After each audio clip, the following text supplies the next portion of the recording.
So the next coin down the list is EOS. Now, to better understand EOS, there's a few concepts that we need to go over, specifically proof of stake and delegated proof of stake. Now, I didn't want to go through these theories in the beginning of the class because it would just be too much theory one shot. And I think it would be a better and easier way for us to understand them as we go through these coins that have different technologies and different protocols to learn about those different protocols.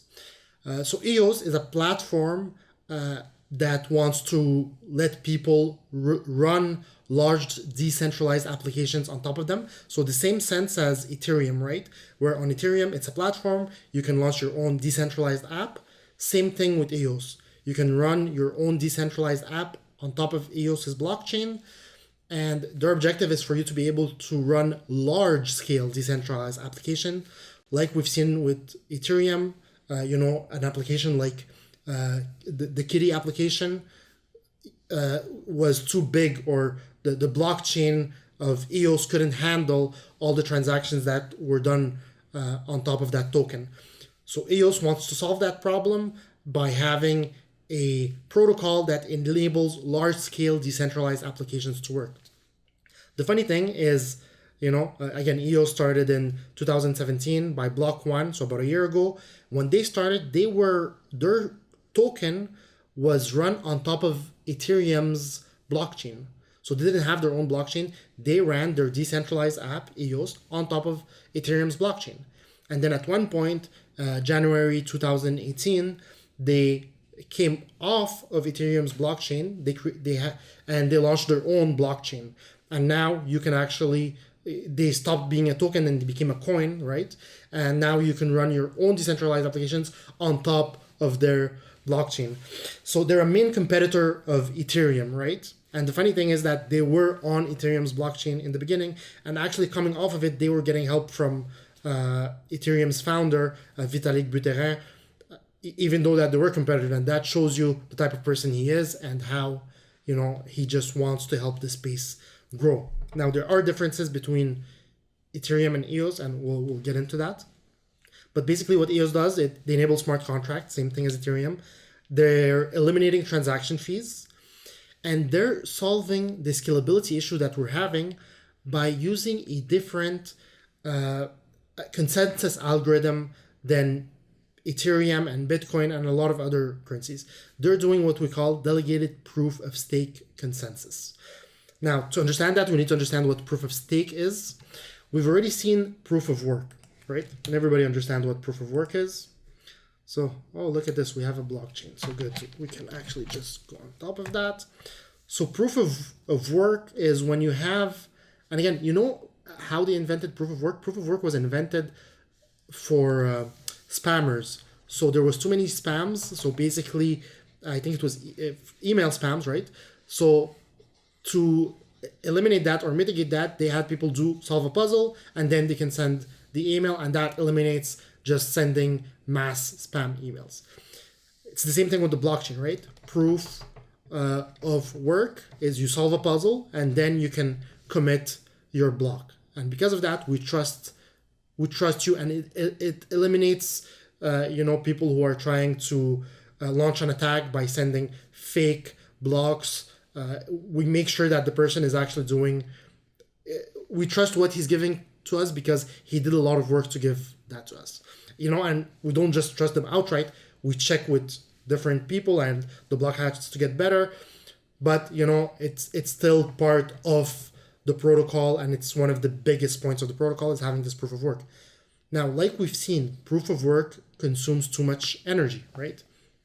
And even though it's decentralized because anybody can have a machine, anybody can buy an Antminer, right? Antminer 9S or whatever version they have now, and they can mine and get rewards from mining. It's not as decentralized as that because large companies who are able to buy a lot of these machines, right, and mine, they can then get, a lot of Antminers, Antminer 9s, and then they maybe get the 10, and they have a bunch of them, and they're mining at a very big scale. So they're getting a lot of rewards. And because of that, they can buy these machines at lower cost. They can get better deals for electricity and whatnot. So then you have a lot of centralizations in the mining where people, the biggest people, can mine the most and then basically get bigger. And again, it's not that great for decentralization. And if you go for, let's say we get on YouTube here and we check some mining farms, right? Mining farm, crypto. These farms are huge, right? So let's see here. This might not be, a huge farm, but you can see the scale, right? So when you're competing, every one of these small machines is a few $1,000s, and you're competing with companies that are putting in millions and millions of dollars. They're getting a better deal. They're going to be more competitive in mining. And the thing is, all of these machines consume so much electricity, so much power. Is that the most efficient way? So we came up with a different type of consensus algorithm, right? And that consensus algorithm basically does it a bit differently. What it does is, it's called proof of stake. Okay. Here, proof of stake. Anybody can be part of certifying transactions through this model. The only thing you need is a computer, and you need to be connected to the blockchain and put in some money. So you put in some coins. Let's say the coin is MTG coin, right? You go in and you put in some MTG coins.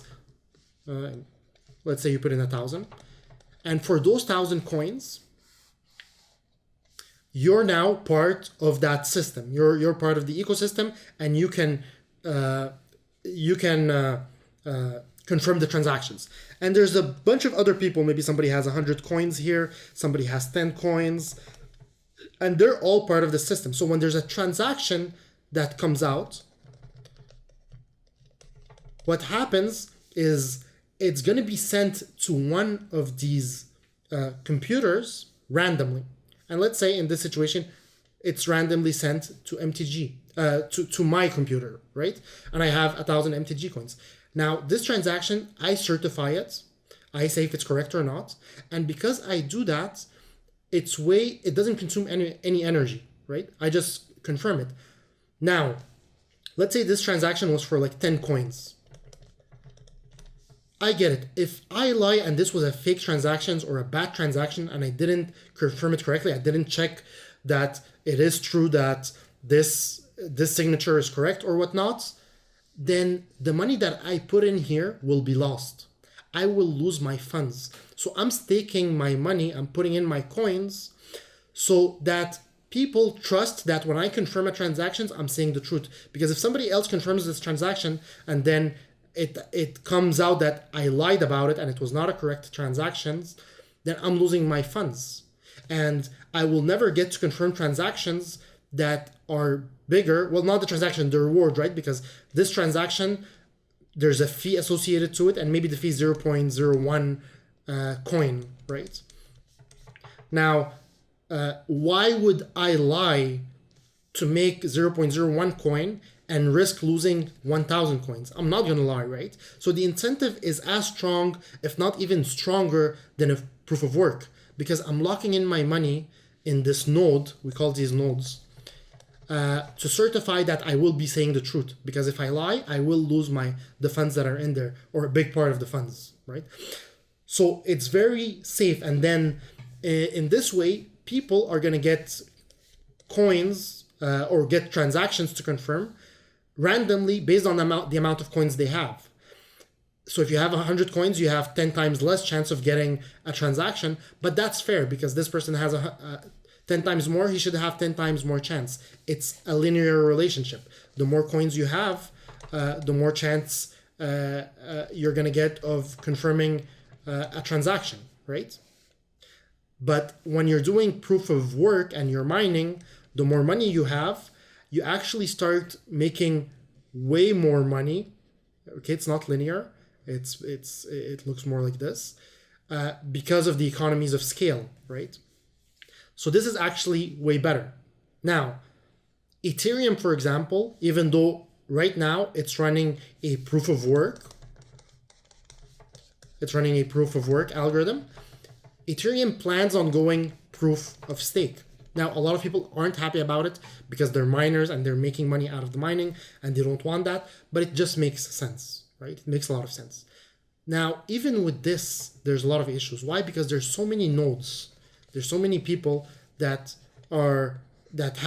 stake their funds and that mint these blocks. So when we're doing proof of stake, we don't call it when we're doing proof of work, it's called mined. We're mining blocks. Here it's called minting, and that's just terminology.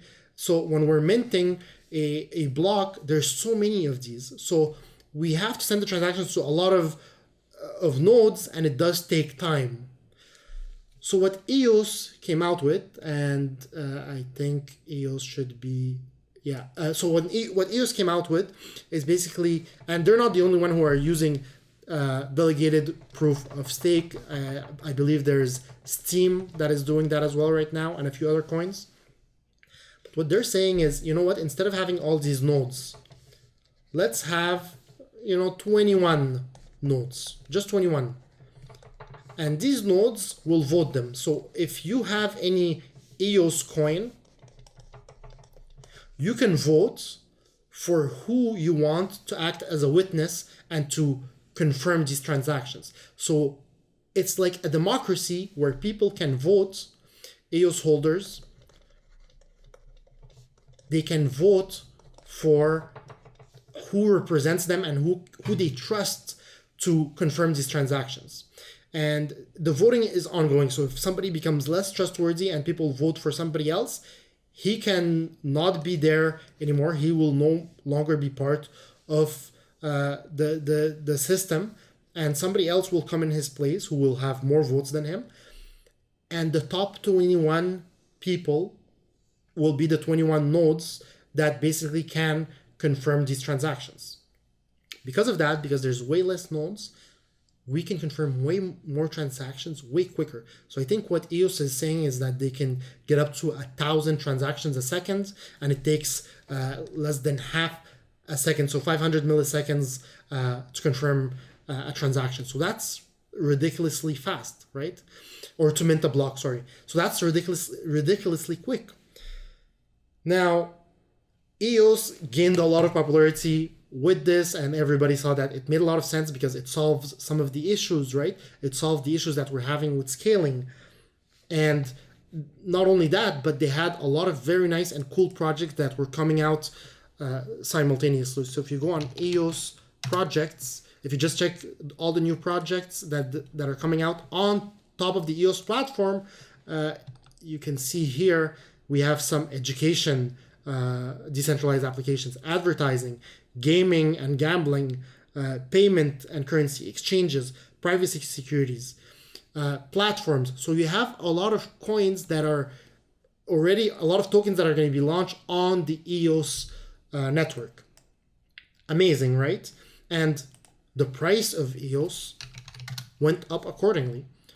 So let's see EOS right now. So EOS up 5% today, but it had, some ups and downs. So if we look at the price of EOS, and we're not even going to look in January where we had the huge market going up, but let's look at after that when the market was dropping. And I don't want to say that April was dropping, it was going up a bit, but EOS went up from $5 within a few weeks all the way up to 22, 23 bucks, right? So it did more than 400, quadrupled within a week or a few weeks. But then it dropped all the way back down to 5, right? So it had this move up because everybody was pretty excited about all of this new tech and learning about it and saying, okay, well, that's going to be the future. But then we started getting articles about the negative sides of this, right? And the negative side of this is that you're giving away a lot of the decentralization that we like, right? So, and I'll get to that in a few seconds. So basically, that's what proof of stake is, and delegated proof of stake.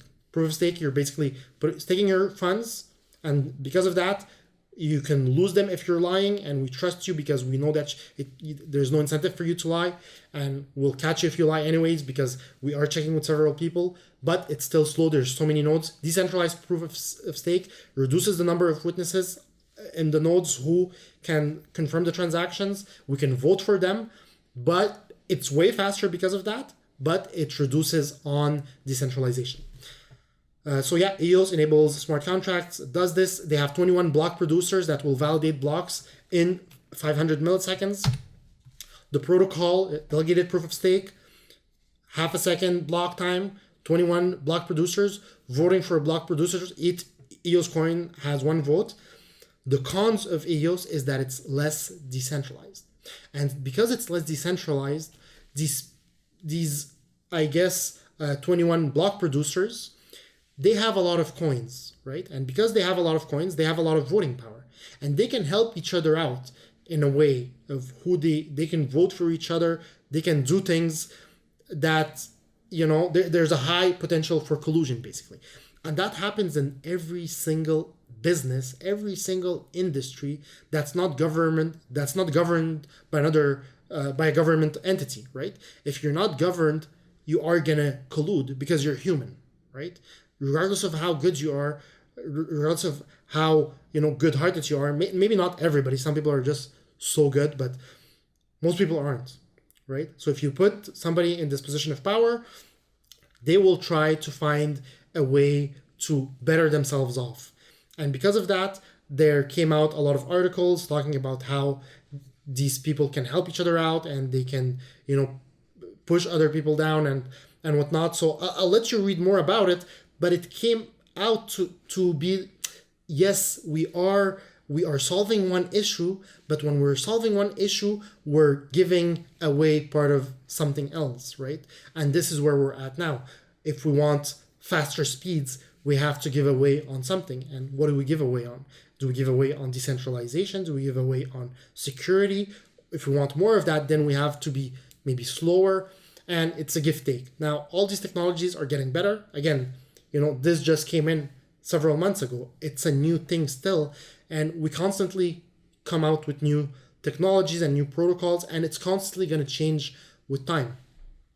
So what you have to understand from this is basically, as an investor, these things will have a big impact on your coins. And as you are investing, let me just take this off. As you are investing, what's going to happen is basically you're going to have to understand what protocols your coin is on, understand if they are going to change, because a lot of these coins go from one protocol to the other and they change. Understand as well if there are new protocols or new technologies that are coming out in the cryptocurrency ecosystem and what they will do, which coins will be implementing them, because that's the difference between making huge amounts of returns and losing huge amounts of returns. EOS, for example, because we're basically full-time, I have a full-time trading company, right? So basically we have traders who trade full-time, and they're not just investing, but they're also trading as well. So their eyes are always open on the news. We had EOS because of all the hype. We've sold it around the $20 range as there was a lot of articles starting to come out on the negative effects of this, right? And this is why it's also important to understand these things, because that saved us a lot of money, because we got rid of our position, because we're like, okay, well, right now there's all these issues that are coming out with it. It's time to get out. We might buy it back later. And I'm not saying it's a bad project. They have a lot of amazing coins, tokens that are going to be run on top of them. And you know what? They're going to be able to handle large-scale decentralized apps. Nobody else can handle that at the time being. So, give and take, right? But very important to understand these protocols and to know what's going on, because it's going to have a huge money impact, financial impact on the currency you're holding.